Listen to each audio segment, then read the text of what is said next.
आए तो देखते हैं कि मानवर ललन सिंह जी का फोन है। जी। उनका फोन आया तो बड़ा उन्होंने तल्ख स्वर में पूछा, क्या रणवीर जी आपको मतलब यहाँ रहना है कि कहीं दूसरे जगह आपको जाना है? आपको लगता नहीं कि आपकी जो आपत्ति थी, आपको लेकर जो ललन सिंह की आपत्ति थी वो जायज है? आप पार्टी के आधिकारिक प्रवक्ता हैं और इस तरह मैं के बयान बता दे रहा रहे हूँ, हैं। मैं बता। फिर उन्होंने कहा कि भाई आप लोग को तो आरसीपी का निकबाही करते थे, अब देखिए कि कहां से आरसीपी आ गए। हमने कहा कि आरसीपी के पास है तो आप भी 4 घंटा बैठते थे। हमने तो काफी देखा है कि दिन रात आप भी आरसीपी का निकबाही करते थे। और ये पूरे वर्ष जब वो अरे भाई झंझट ही ना है कि आरसीपी मंत्री बन गए, मंत्री नहीं बने, तो ये अपना देना शुरू किए नरेंद्र मोदी जी को। ये क्या हुआ इनके रिजीम में? कोई डेवलपमेंट ऑफ द वर्क हुआ ऑर्गेनाइजेशन का? ये बता दे जरा सा। इनकी औकात नहीं है जो ये करने जा रहे हैं। और इनको लगा कि हम सबको झाड़ झपेट देंगे, तो हम लोग भाई जन्म के खड़े होकर राजनीति कर रहे हैं। हम भी रहे छात्र संघ, बड़का चुनाव लड़के मतलब की राजनीति में आए थे, पटना यूनिवर्सिटी यूनियन के महामंत्री थे, तब लड़के आए जीत। कि जैसे 7 ग्रह हैं और 7 ग्रह के बाद राहु केतु भी है, तो कभी कदाल देखिएगा कि 7 ग्रह को राहु केतु कंट्रोल कर लेता है।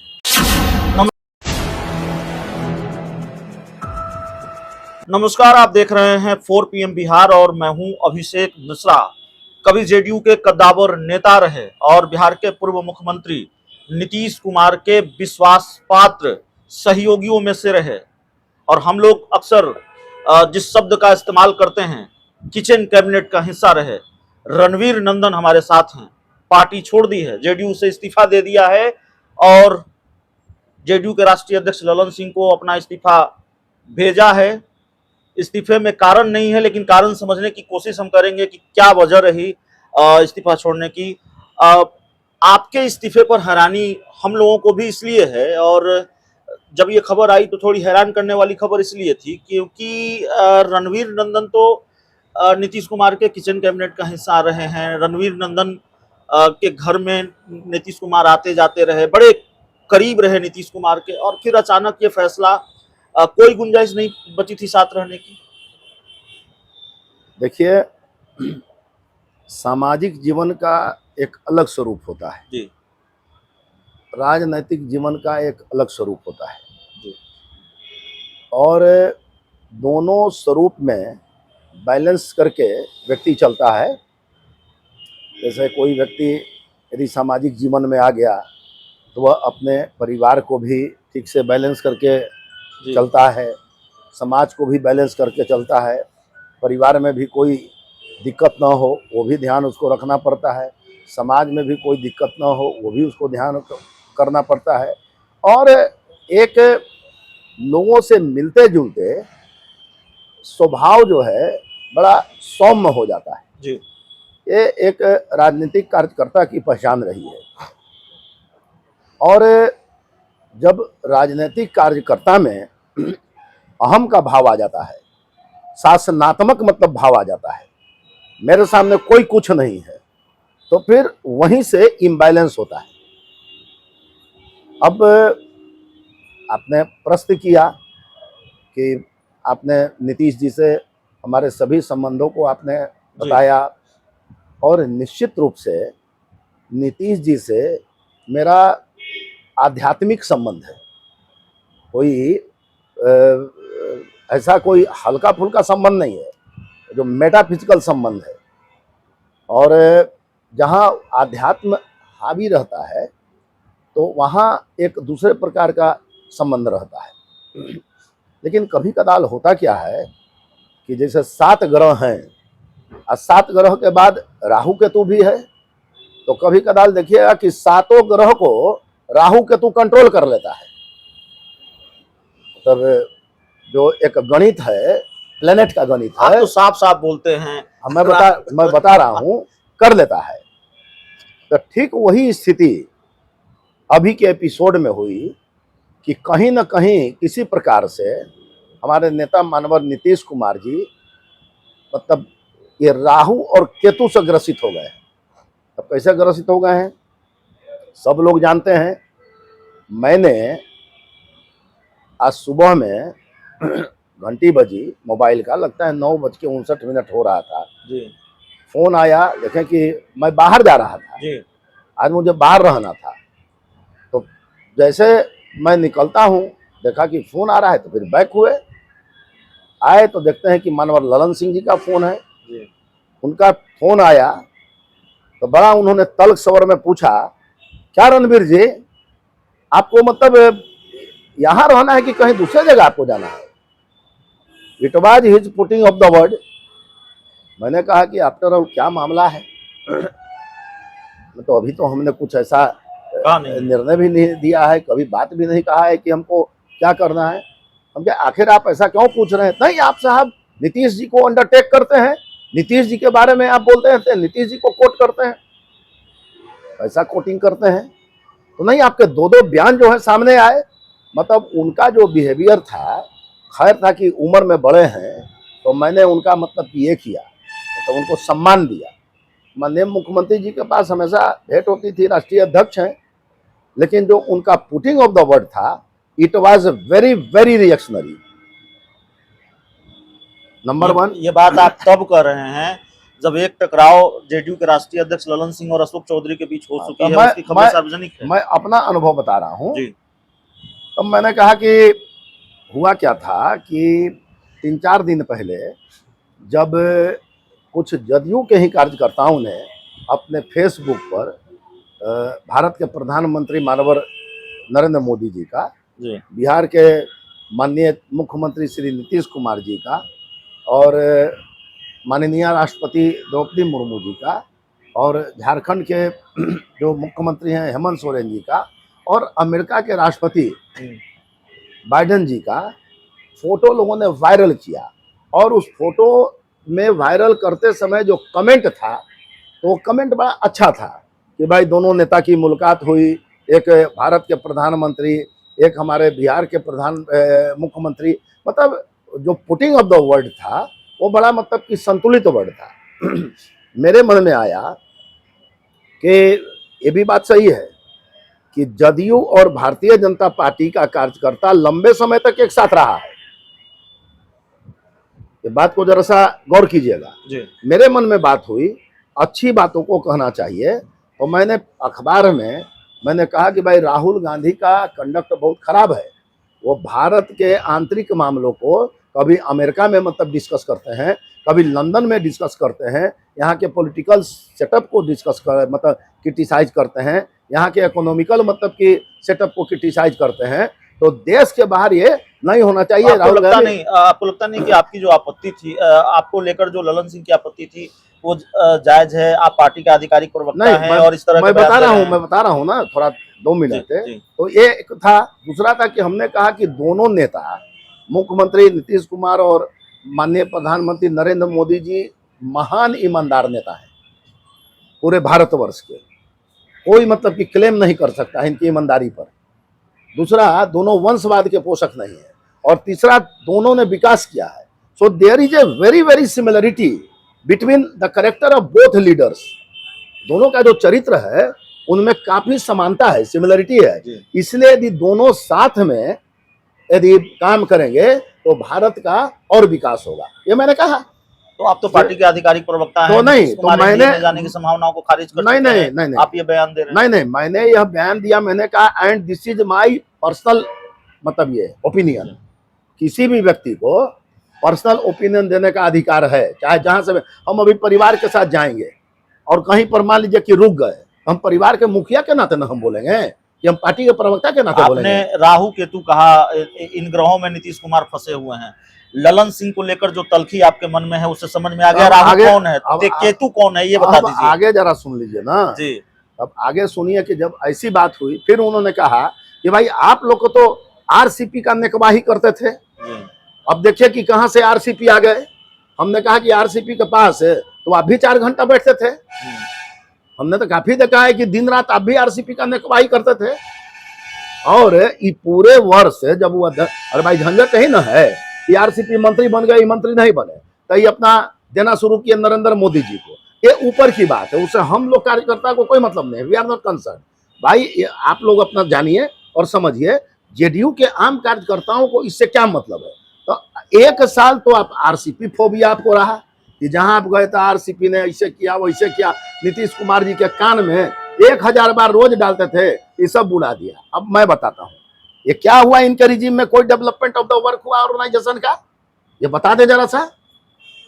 इनकी औकात नहीं है जो ये करने जा रहे हैं, और इनको लगा कि हम सबको झाड़ झपेट देंगे। तो हम लोग भाई जन्म के खड़े होकर राजनीति कर रहे हैं। हम भी रहे छात्र संघ, बड़का चुनाव लड़के मतलब की राजनीति में आए थे, पटना इंस्टीट्यूट यूनियन के महामंत्री थे, तब लड़के आए, जीते।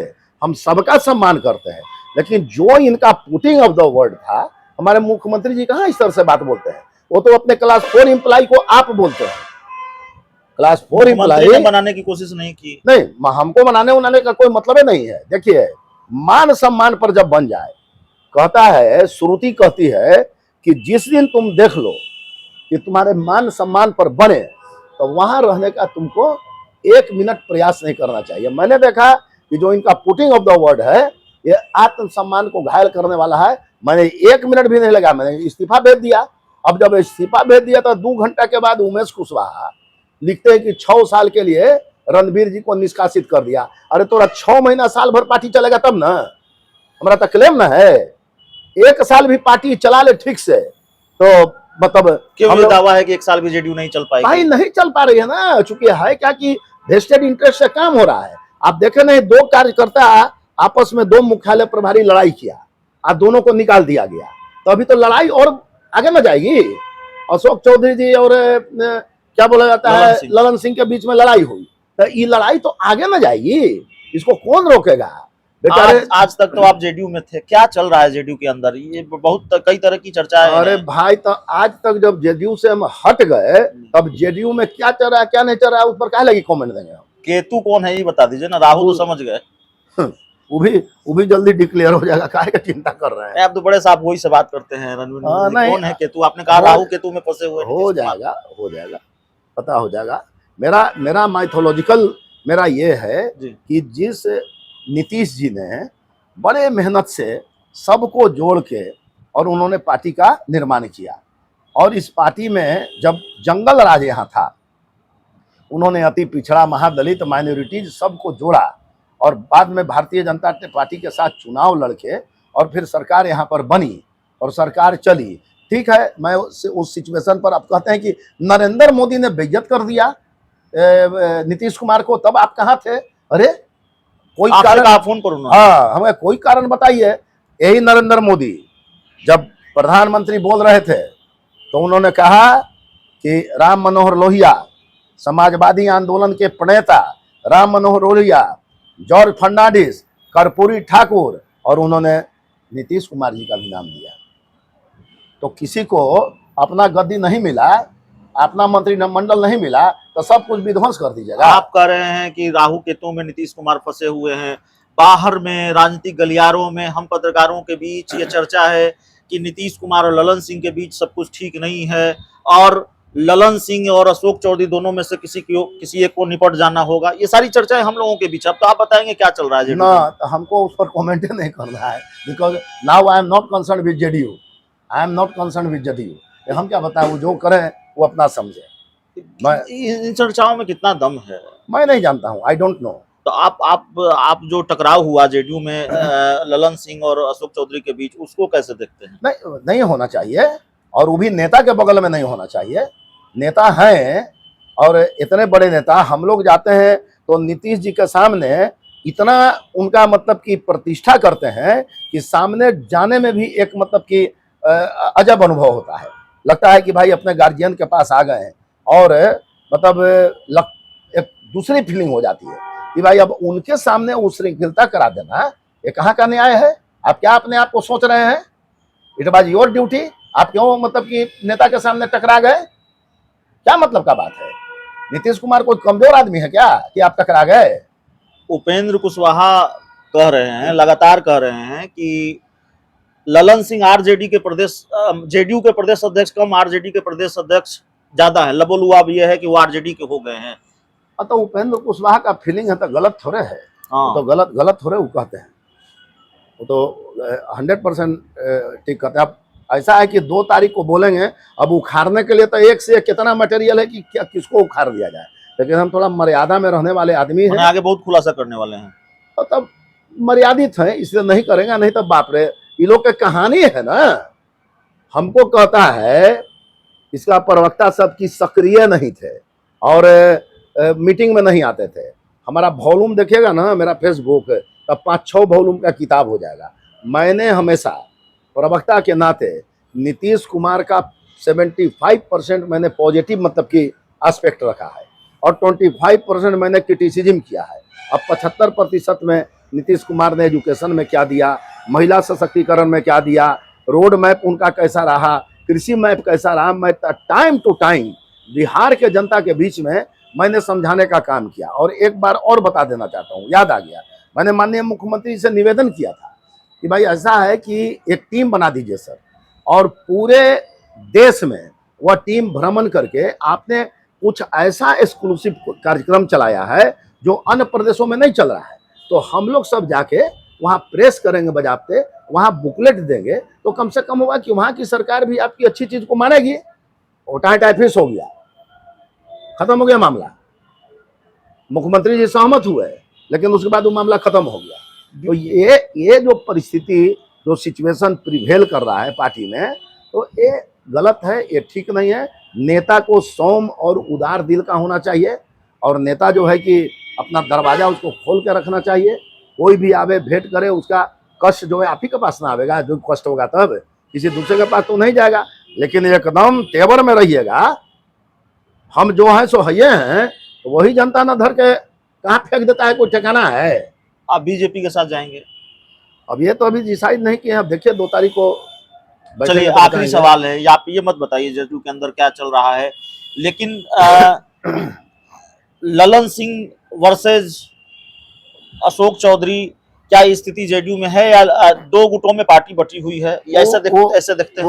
वो मैं मतलब कि नहीं बता सकता हूँ, क्योंकि अब मैं बताने के लिए अधिकारी नहीं हूँ। अब जो करे सो करे, आई एम नॉट ऑथराइज। पहले था कि पहले हम इशारा में कुछ बोल दे सकते थे, और हमको कोई मतलब ही नहीं है, तो क्या फायदा है। नीतीश कुमार मनाएंगे तो जाएंगे? नहीं मनाएंगे, अब जाने का कहा है। नीतीश कुमार जी की हम अभी इज्जत करते हैं, मेरा उनसे पारिवारिक नाता है, मेरी पत्नी, मेरे बाल बच्चे, सारा पूरा परिवार उनका मुरीद है, इसमें कहीं दो मत नहीं है, वो कहीं कोई दिक्कत नहीं है। लेकिन राजनैतिक रूप से जो उस व्यक्ति ने, मतलब श्रीमान ललन सिंह जी ने जो व्यवहार किया है, चाहे जो व्यवहार करते हैं, यह नीतीश कुमार के लिए भारी पड़ेगा भविष्य में। एक छोटी सी टिप्पणी और चाहेंगे, नीतीश कुमार फिर बीजेपी के साथ जा सकते हैं, ये भी कयास, ये भी अटकलबाजी, इसको लेकर भी चर्चा का बाजार गर्म, ऐसी कोई संभावना, गुंजाइश देखते हैं? ये नीतीश कुमार जी का विषय है, वही बताएंगे। चलिए, तो इस इंटरव्यू में, इस चर्चा में इतना ही। बहुत बहुत धन्यवाद।